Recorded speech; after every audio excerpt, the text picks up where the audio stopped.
Depuis la dernière fois. Ça doit faire 1 mois que j'ai pas posté de vidéo. Vous vous êtes peut-être dit que j'avais abandonné le projet, mais non. Laissez-moi vous raconter ce que j'ai fait depuis le temps. Pendant les vacances de Noël, je suis partie au ski avec ma famille. On n'était jamais partis tout ensemble. J'ai mis de côté le projet, j'ai profité du beau temps et de superbes paysages. J'ai pu rechausser des skis après 12 ans. Spoiler, je suis tombée comme du n'importe quoi sur une piste verte en plus. Je me suis fait trop mal au pouce, mais bref. À part ça, j'ai profité de ces moments en famille et de bonne nourriture bien grasse. Je suis rentrée, j'ai repris le projet et voici où j'en suis. Hello tout le monde, j'espère que vous allez bien. On se retrouve aujourd'hui dans une nouvelle vidéo. Ça fait un petit moment que j'ai pas filmé parce que avec le travail, tout ça, j'avais d'autres priorités, donc j'ai un peu laissé ça de côté. Mais pendant les 2-3 dernières semaines, j'ai travaillé à fond sur mon application et donc je suis trop contente de vous dire aujourd'hui que j'ai terminé le code. Il me reste juste quelques petits trucs à faire, genre du nettoyage, etc. Mais sinon, tout est fait. J'ai implémenté tout ce que je voulais implémenter. J'ai testé, etc. Donc, je suis vraiment super contente. Donc, aujourd'hui, je vais vous présenter les évolutions qu'il y a eu depuis la dernière fois. Et à la fin de la vidéo, je vous expliquerai les petites choses qui me restent à faire et comment ça va se passer pour la suite. Si ça vous plaît, n'oubliez pas de vous abonner, de liker la vidéo. Et encore merci. C'est parti! Je voulais commencer par vous souhaiter une bonne année parce que je pense que c'est la première vidéo que je publierai en 2025. Donc très bonne année à vous, la santé, que Dieu vous bénisse et vous accompagne dans tous vos projets. Alors, qu'est-ce qui a changé depuis la dernière fois? La dernière fois, quand je vous avais laissé, on avait un système d'authentification fonctionnel. Donc la dernière fois, qu'est-ce qu'on pouvait faire? On pouvait créer son compte, valider son compte avec un lien qu'on recevait par mail. On pouvait se login sur l'app. Et je crois que c'était à peu près tout. Donc il me restait toute la partie notes à faire. Je vous rappelle le principe de l'application, c'est de créer une note qui deviendra en fait une notification qui va se déclencher à un moment que vous avez choisi et donc va vous rappeler une tâche ou une course ou un petit truc que vous avez à faire. Donc la première chose que j'ai changé, parce que j'ai eu un commentaire sur ça, il y a une personne qui m'a dit que je devrais rajouter un espace entre la barre dans laquelle vous rentrez votre mail quand vous vous connectez ou vous créez votre compte et la barre dans laquelle vous rentrez votre mot de passe. Moi je trouvais pas ça gênant, mais c'est vrai que ça fait un peu plus propre, donc j'ai rajouté un petit espace entre deux. En ce qui concerne les notes, pour stocker les notes, il me fallait une base de données et je pense que je l'avais déjà dit la dernière fois. En fait, si j'avais voulu faire la base de données moi toute seule, ça m'aurait pris mais peut-être 2 mois en plus. J'ai fait exactement ce que le mec a fait dans le tutoriel que j'ai suivi, c'est-à-dire que j'ai utilisé Firebase Firestore, je crois que ça s'appelle comme ça. C'est un service de Google qui est une base de données toute faite avec une API et vous avez juste à appeler les fonctions dans votre code pour créer une table. C'est exactement la même chose que quand vous faites du SQL. La table, c'est votre base de données avec des colonnes, des lignes. Chaque colonne représente une information que vous voulez stocker dans la base de données et une ligne, ça correspond à ce qu'on appelle un enregistrement. Prends un exemple tout simple. Une colonne, ça peut être par exemple nom, prénom, âge, adresse, etc. Chaque ligne, ce sera une personne qui est dans votre base de données. Donc, je sais pas, Laura, Madeleine, Georges, peu importe. Donc, j'ai commencé à créer une table qui s'appelle Notes sur Firebase et j'ai créé les colonnes qui m'intéressaient. Dans mon cas, les colonnes étaient User ID, texte et date. User ID, c'est lié à votre compte en fait. Quand vous créez votre compte sur l'application, vous avez un ID et à chaque fois que vous créez une note, cette note elle est rattachée à votre ID. Comme ça, je sais que c'est vous qui avez créé la note. Vous avez un champ en texte, donc ça c'est ce que vous avez écrit dans la note. Et la date, c'est en fait ce qui vous sert à programmer votre notification, à choisir quand est-ce qu'elle doit se déclencher. Je vais vous montrer comment tout ça fonctionne. En ce qui concerne les tests, pendant cette phase de développement, j'ai utilisé une librairie qui s'appelle SRYCPY qui permet de copier ce que j'ai sur l'écran d'un vrai téléphone sur mon ordinateur et du coup de voir à quoi ressemble le code sur un vrai téléphone parce qu'habituellement j'utilisais un émulateur, donc quelque chose qui reproduit un téléphone mais virtuellement, et le problème de ça c'est que c'est pas toujours super fiable et donc j'ai pas vraiment une idée de ce à quoi va ressembler mon application sur un vrai téléphone quand elle sortira. Mais en utilisant SRCPY et un vrai téléphone, je peux avoir une idée de ce à quoi ça va vraiment ressembler dans la vraie vie. J'ai utilisé mon ancien téléphone qui est un Samsung Galaxy A52 ou A53, je sais plus. Et juste en le branchant sur mon téléphone et en faisant des petites manips dans VS Code, je vais avoir l'app directement sur mon téléphone. C'est parti!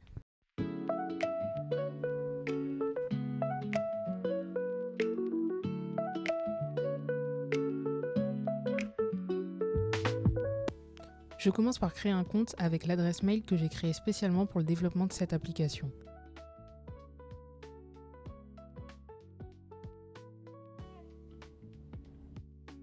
Je retourne sur la page de login, je rentre mes credentials et j'arrive sur la page d'accueil.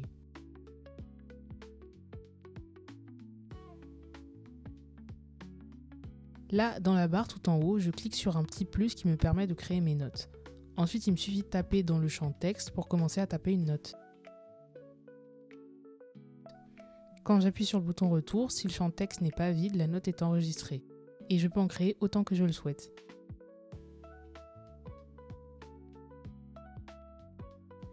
Pour les supprimer, j'ai juste à cliquer sur la petite poubelle qui se trouve à la fin de la note. Et au cas où je souhaite modifier une note existante, je clique dessus et je fais la modification voulue.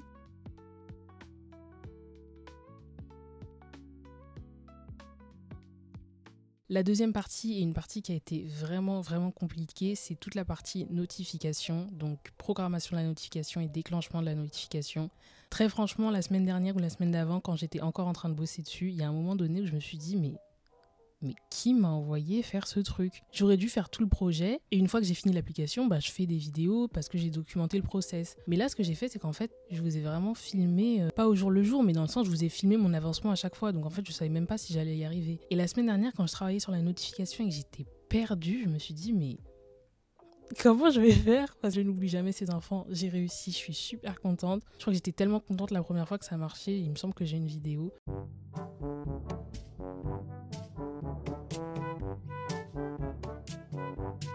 Comment ça fonctionne? Vous choisissez une date dans l'application, donc il y a jour et heure, je crois. Ouais, je crois qu'il y a que jour et heure, je pense pas qu'il y ait année. Il faut obligatoirement que la date que vous ayez choisie soit dans le futur, sinon ça marche pas. Et je crois que je vous mets un message d'erreur vous disant qu'il faut que la date soit dans le futur. L'heure, elle est basée sur l'heure de votre téléphone. À chaque fois, je regarde la time zone. Je regarde quand est-ce que l'heure que vous avez choisie match l'heure de votre téléphone et je vous envoie une notification. Il y a un petit pop-up qui descend sur lequel vous pouvez cliquer. Une fois que vous avez cliqué sur la notification, ça vous envoie vers une page où là, vous avez le choix entre reprogrammer la notification.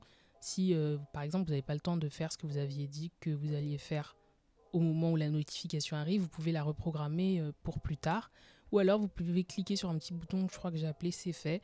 Et dans ce cas-là, la notification disparaît de votre téléphone et elle n'est plus dans la liste de notes que vous aviez avant. Ça, pareil, je vais vous montrer comment ça marche tout de suite.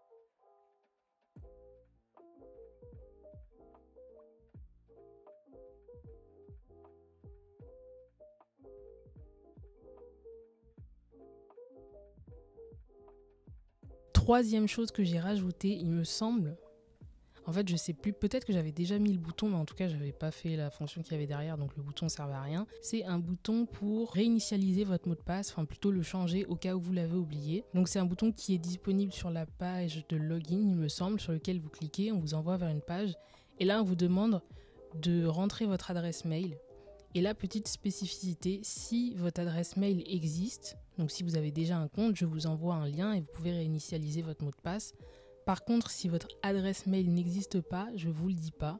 Ça, c'est une sécurité, c'est pas moi qui ai décidé ça comme ça, c'est un truc Firebase, Firestore. C'est une sécurité en plus. En fait, je vous dis pas si vous avez un compte ou si vous l'avez pas. Ça permet que si vous vous trompez d'email, par exemple, quand vous voulez réinitialiser votre mot de passe, vous mettez un mauvais email.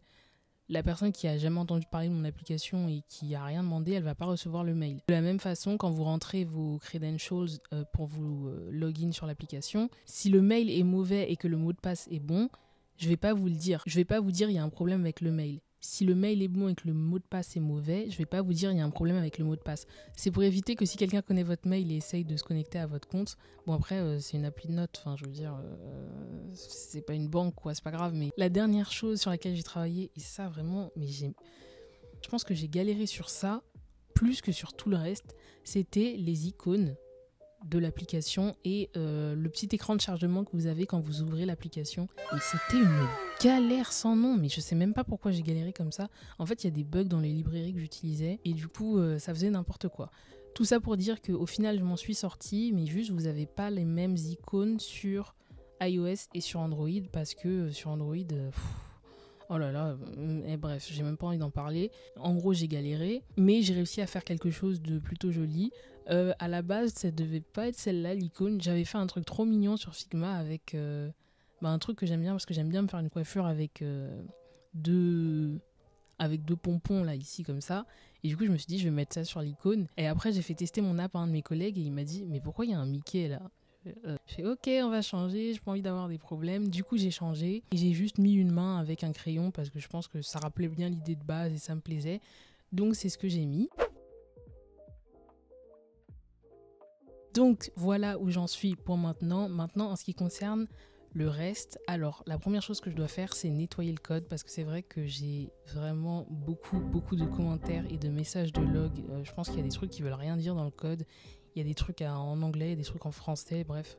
Bon, j'étais en train de développer, donc j'ai écrit ce qui me passait par la tête au moment où ça me passait par la tête. Donc il faut que je nettoie le code, que je fasse un push clean sur Git. D'ailleurs, le code est toujours disponible sur Git. Si vous voulez aller le voir, il est en barre d'infos. Et ensuite, la dernière chose qui me restera à faire, c'est rendre disponible l'application. Pour ça, il y a un léger problème. Enfin, c'est pas un problème, c'est plus que j'ai pas envie de payer en fait.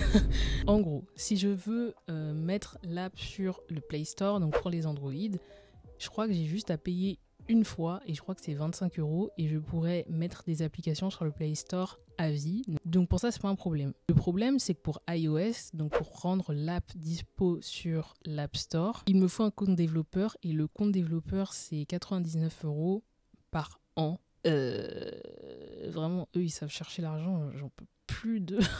Donc en fait, je sais pas quoi faire. Pour l'instant, je suis sûre de la mettre sur le Play Store et sur l'App Store, je réfléchis encore. Je sais pas, j'essaye de peser le pour et le contre, etc. En fait, je trouve ça dommage d'avoir fait un langage cross-platform pour même pas rendre l'app dispo sur les deux, mais en même temps... Bon, je sais pas, je verrai. Un petit point que j'ai oublié, en ce qui concerne le design de l'app, ce que je pense de l'état de l'application actuellement, je suis assez satisfaite du rendu, sauf de ce à quoi ressemblent les notes. Je trouve que c'est vraiment pas très joli. Donc j'ai essayé de l'améliorer au mieux. Je tiens à préciser que dans le tuto, c'était pas du tout un tuto de design. Je vais vous montrer à quoi ressemblait l'app qu'on a fait quand je faisais le tuto.